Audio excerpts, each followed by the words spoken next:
ఇక ప్రకాశం జిల్లా మార్కాపురంలో దోపిడీకి పాల్పడిన నలుగురు వ్యక్తులను డీఎస్పీ కిషోర్ కుమార్ అరెస్ట్ చేశారు. ఈ కేసుకు సంబంధించిన పూర్తి వివరాలను డీఎస్పీ మీడియాకు వివరించారు.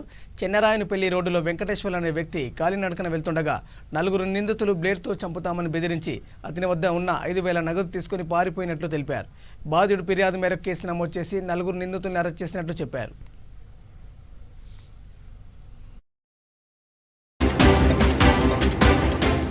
అందరికీ నమస్తే అండి.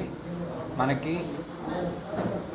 13th నైట్న ఈ కంప్లైనెంట్ అయినటువంటి వెంకటేశ్వర్లు దేశపోయిన వెంకటేశ్వర్లు అతను కొండేపల్లి నుంచి చిన్నరాయనపల్లి వెళ్తున్నాడు నైటు.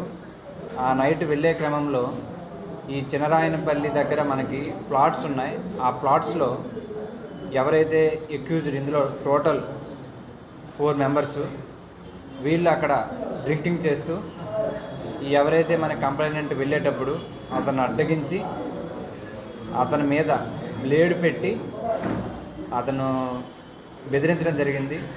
బెదిరించి ఇతని దగ్గర నుంచి ఒక 5,000 తీసుకున్నారు. 5,000 తీసుకున్న తర్వాత వాళ్ళు వెళ్ళిపోయారు. ఆఫ్టర్ దట్ ఈ కంప్లైనెంట్ ఏంటంటే ఇతనికి ఆ నైట్ జరగడం వల్ల ఏమీ ఐడియా లేకపోవడం వల్ల మనకి ఇన్ఫర్మేషన్ రాలేదు. ఆ తర్వాత కొన్ని రోజుల తర్వాత అతను స్టేషన్కి వచ్చి ఇన్ఫర్మేషన్ ఇచ్చాడు, కంప్లైంట్ ఇవ్వడం జరిగింది. దాని మీద మేము క్రైమ్ ఎఫ్ఐఆర్ ఇష్యూ చేయడం జరిగింది. ఆ తర్వాత ఇది ఎస్పీ సార్ యొక్క ఇన్స్ట్రక్షన్ ప్రకారం, అదేవిధంగా సిఐ గారు, ఎస్ఐ గారు అందరూ కలిపి ఒక టీం ఫామ్ చేసి ఎవరైతే ఇందులో పాల్గొన్నారో అక్యూజ్డ్ వాళ్ళందరినీ కూడా నిన్న సాయంత్రం అరెస్ట్ చేయడం జరిగింది. ఈరోజు వీళ్ళందరినీ మేము కోర్టులో ప్రొడ్యూస్ చేయడం జరుగుతుందండి. Thank you. ఇప్పుడు నేను చెప్పదలుచుకుంది ఏంటంటే, మనకి ఎలక్షన్స్ రాబోతున్న హయాంలో నేను ప్రజలకి రిక్వెస్ట్ చేసింది ఏంటంటే, ఈ మార్కాపురం టౌన్ అవుట్స్కట్స్లో ఓపెన్ డ్రింకింగ్ అనేది జరగకూడదు. ఓపెన్ డ్రింకింగ్ కానీ గ్యాదరింగ్స్ కానీ జరిగి ఎలాంటి ఇల్లీగల్ యాక్టివిటీస్ పాల్గొన్నా మేము చాలా స్ట్రిక్ట్ యాక్షన్ తీసుకోవడం జరుగుతుంది.